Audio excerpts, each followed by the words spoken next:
Your child sees something they want, and before you can say a word, it is already in the basket. Sound familiar?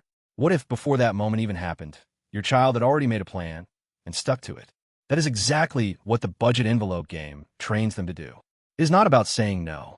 It is about teaching your child to say, "I already decided," and meaning it. Here is the core idea. You give your child a fixed amount of money, plain money, real coins, whatever you have. Before any spending happens, you sit together and sort that money into simple labeled envelopes. Plan first, buy second.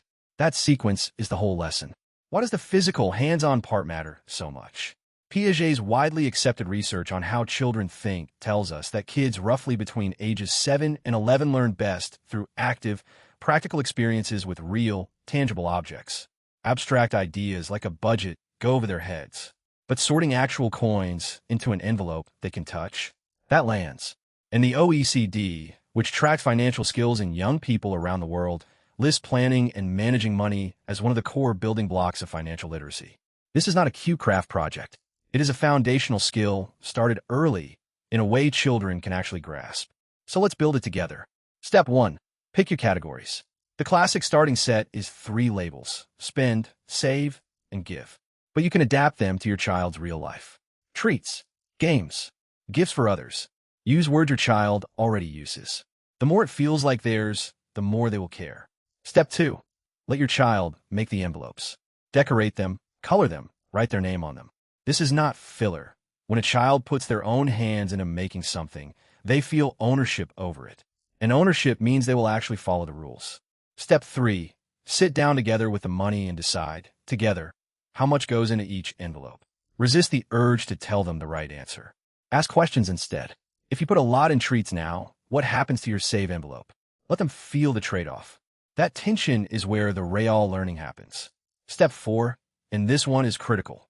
Once an envelope is empty, spending in that category stops. Full stop. No topping it up, no borrowing from another envelope. Not yet, anyway. The boundary is the lesson. Running out is not failure. Running out and waiting is the habit you are building. Research published in Developmental Science confirms that children who practice waiting repeatedly as a habit actually strengthen their ability to delay gratification over time. It is not about willpower. It is about the habit. The envelope creates the habit. Now, the activity looks a little different depending on your child's age. So let's walk through each stage. For children around ages 4 to 6, keep it very simple. 2 envelopes maximum, something like spend and save.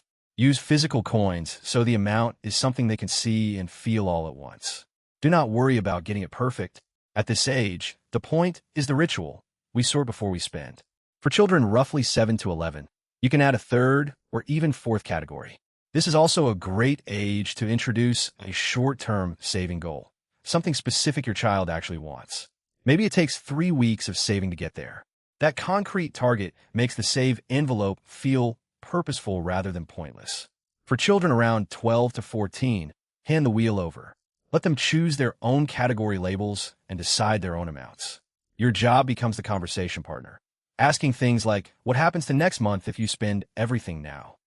This is forward-looking, planning-oriented thinking, and it is exactly what financial literacy researchers say matters most at this age. Here is a step many parents skip, and it is one of the most powerful parts, the review. Once a week for younger children, once a month for older ones, sit down and look at the envelopes together. Ask open questions. Which envelope ran out fastest? Would you do anything differently? Do not lecture. Just ask. The reflection is what turns a one-time activity into a lasting habit. The OECD's data on student financial literacy is worth knowing here. Students who regularly discuss spending decisions with their parents score better on financial literacy measures and are more likely to save and compare prices before buying. The conversation is not a bonus. It is part of the method. One thing you do not need to worry about: getting the percentages exactly right. You will find all kinds of suggested splits online. Save this much, spend that much. Those figures vary widely depending on where you look, and no single split is proven to be the right one for every child. Focus on the habit of sorting, not the precision of the numbers. The habit is what carries forward into adult life. Cambridge University research, cited widely in child development literature, suggests that children begin forming their attitudes and habits around money surprisingly early.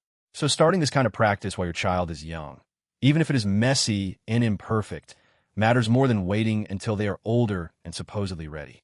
Here is what to do tonight. Find 3 small envelopes or fold 3 pieces of paper.